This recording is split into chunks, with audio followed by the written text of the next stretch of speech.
Okay, we finally got some big fights announced today. Dana White just went live a few hours ago. Brought up some fights. Uh, I clicked on the live for the last like 10 seconds and I seen him. He was saying, "All right, cool, everybody," and then he left, so I didn't get to see in the moment of.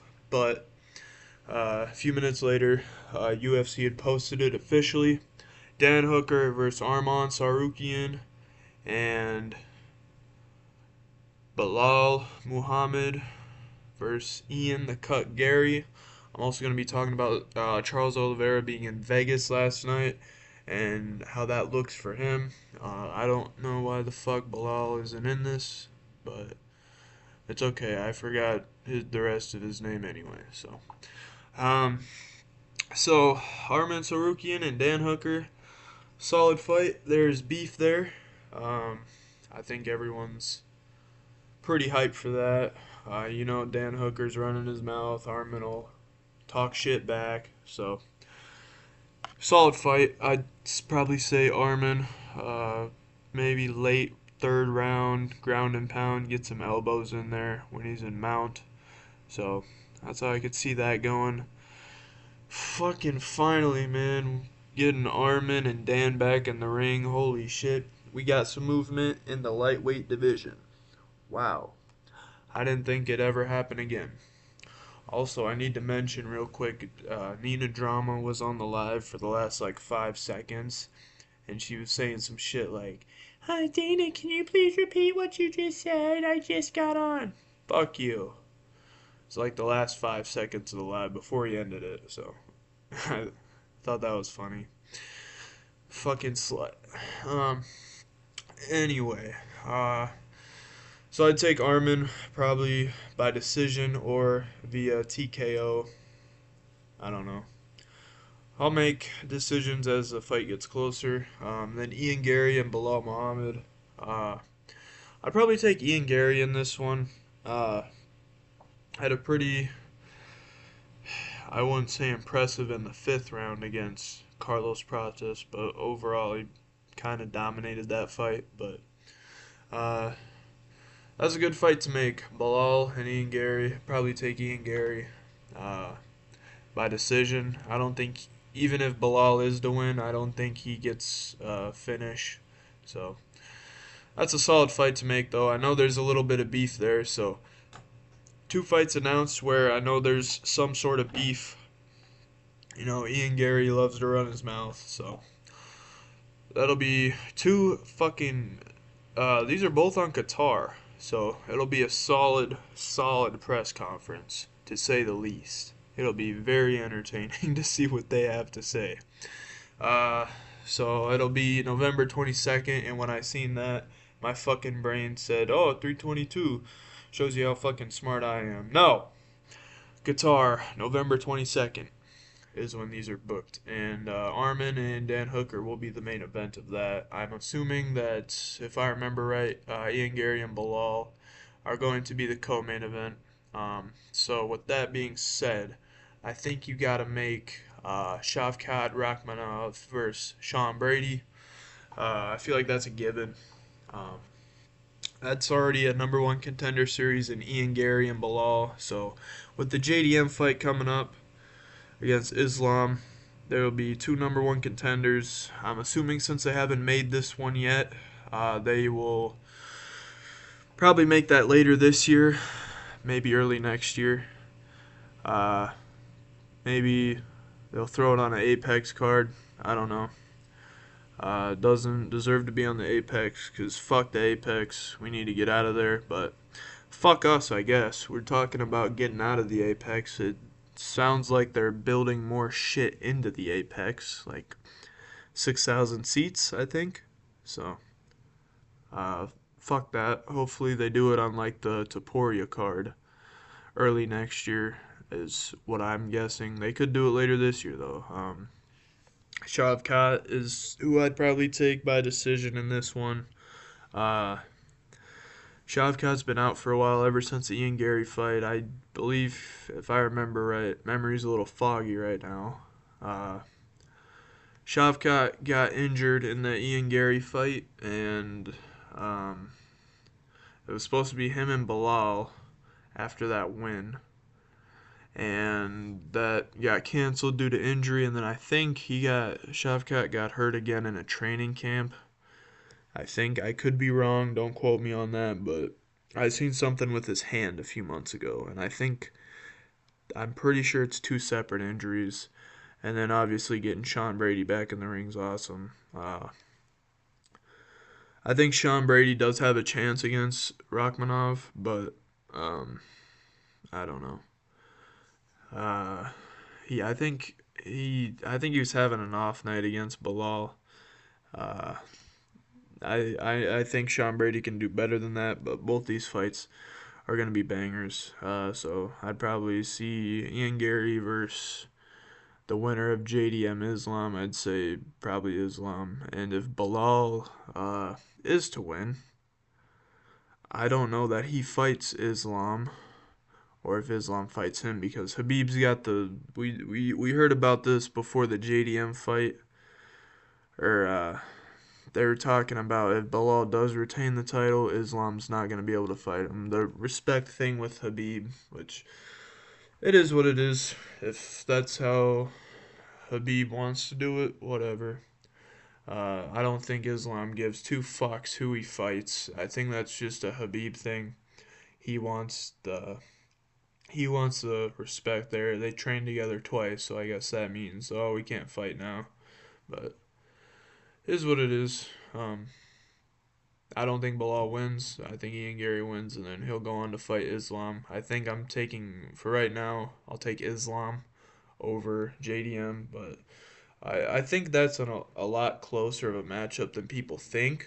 I think JDM has a real shot, but I'll get into that as the time gets closer. But Shavkat versus Sean Brady, I think that's a given. You have to do that. They might have the paper signed already. They're just waiting to get it announced. I don't know, but couple banger fights. I got to talk about Charles now. So last night he was at the Contender Series, and I was like, "Oh, cool! You're helping your boy out." I'd seen him posted on Instagram, talking about one of his boys was going to be fighting in Contender Series. I didn't know when. I thought it was going to be after the fight that he has in Rio, but I don't speak Portuguese, so I had no fucking idea until the day of. And I seen him, and I was like, "Oh, dope! You're supporting your homeboy. Cool, good shit." Not good shit at all. Fucking hell, bro. You got a fight coming up in a little over a week, so flying to Vegas from Rio and then flying back, I just don't like that for fighters. When fighters do that, we seen what happened with Pereira and Ankalaev in that match the first time around. I think it's just my opinion. I think one of the reasons Pereira lost that is because of the flying to Australia and that fucked with his body a lot. So I could see that same thing being the case with Charles too. So I don't like that he was in Vegas last night doing that. Uh, Not cool. Not a good look in my opinion. But he went to go coach his guy. You gotta respect it, even though his boy didn't win. Uh, you know, it's all good. He'll he looked like a solid fighter last night. So uh, maybe he'll be back in the Nintendo Series next year. I don't know, but I don't like this look for Charles. I'm gonna go through the Contender Series from last night because that was it was an all right Contender Series. Um, let's go to the beginning here. First one was Vagabov versus Henrique. Paulo Henrique is a teammate of Charles at Shoot the Box. Um, Vagabov beat him via decision. Pretty much dominated the whole thing. He had cleaner striking, better grappling. I actually liked Vagabob's striking a lot more than I liked his grappling. He had some solid grappling, but his striking looked pretty clean. He had some clean shots on Henrique. He got Henrique did not receive a contract last night. I think second round he started feeling himself a lot. I really didn't think he was going for the finish though, so that kind of looked bad. So while he was feeling himself, he decided to talk to Dana White, and in this picture, if I remember correctly, he was saying, "This is for you, Dana." So started talking to Dana. I seen Dana's face out of the corner of the screen. I was like, "Oh fuck, he did not like that." So that was funny. Didn't get a contract. But Henrique, he had some solid grappling. Striking didn't look great at all. But I like this for being a Dagestani. He had some really solid striking. You'd expect, I think his coach is Habib, so uh, you'd expect the grappling to be on point, which it was, but I liked his striking a lot better than I did his grappling. But most people like striking more than grappling anyway, so yeah. And then we had Curtis Campbell. He's a Scouser. You could hear that Scouser accent in him. And he defeated Demba Sek in the first round. Um, Solid fight. Um, Not by Demba Sek, but Curtis Campbell, he remains undefeated. Um, Solid win. He looked good. I got to see more of him. I enjoy the Contender Series because it's usually quick fights. They're usually scraps.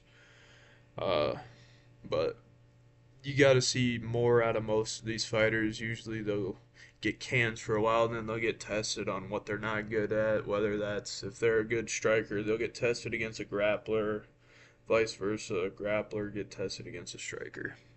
So yeah, but he had a clean finish. I think he might have been the biggest favorite of the night. No, this guy Vagabov, he was like a minus 700 something, and Dana White was like, "You were the minus 700 something favorite, and you weren't fighting like that." So Dana White was not happy. He's usually not happy when fighters lose. So it is what it is. Uh, Kubanza versus Alvidrez. Uh, Solid fight. I expected Kubanza to be a really heavy striker, which he was. But uh, Christopher just kept coming forward, kept pressuring him. Uh, Solid fight. He looked good. Um, he looked he looks higher level than the first two that we watched. So he looked good. He received a contract. I don't know if I said, but obviously this guy getting a TKO, he got a contract as well. Um, and we had Louis Jourdain, brother of Charles Jourdain, beating Magno Diaz by submission, rear naked choke specifically. This is probably the most well-rounded fighter I've seen of the night. He looked good in all areas. When Magno Diaz was trying to grapple with him, Louis just overpowered him in damn near everything. Took him a while to get the finish, but he got it done. So he's hoping to fight with his brother Charles on one of the, I think it's the Quebec card later this year. I think he's trying to get on the same card as that, but very impressive performance by him. Also, Magno Diaz was a fighting nerd. Fighting nerds went 0-2 tonight, so that tells you something on how they've been doing. They got all kinds of fighting nerds from all over the place. So, yeah. Magno Diaz, they're both being coached. This guy and the next guy I'll get to. Both coached by, or at least on the team. I don't remember if he was coaching him or not. I know I heard fucking what's his name, son of a bitch. He just fought Imavov. Oh my gosh, I feel like a fucking casual right now. Jeez. Kyle Bahio. Kyle Bahio was in both these guys' corners. Uh, so the next guy, Damian Damian Pinaz. Let's stay professional here. Damian Pinaz beat Victor Costa. Victor Costa was a fighting nerd. Beat him, got him with a right hand in the first round. Both these guys had pretty sad stories. I think both were suffering from depression, and they both found MMA. Or one of them was a little more of a sad story, but yeah. Damian Pinaz, man, he looked fucking great in this. He's got some power, but being from where is he from?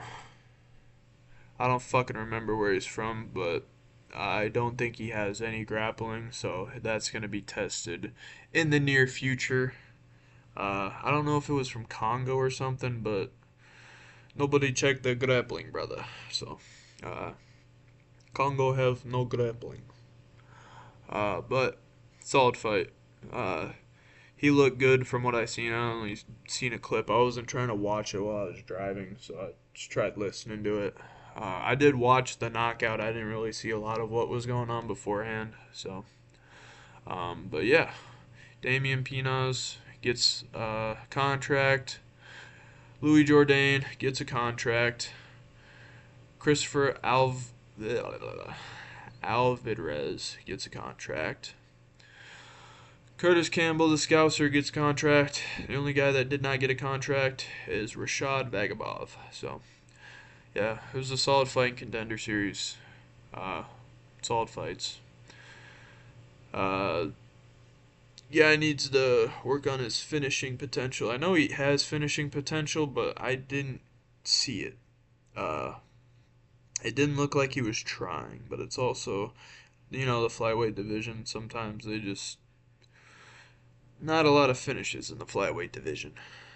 So yeah, I'll be going through my picks for UFC BJJ tomorrow. I'll do like a last minute prediction. And I'll also go through UFC 320 tomorrow. I might bring up the Paul Hughes fight on Friday. Paul Hughes, Usman, Nurmagomedov. A lot of fights going on this weekend, so it's a good week for fighting, and it's gonna be a good next couple of months for fights. So yes, thank you for listening. See you later.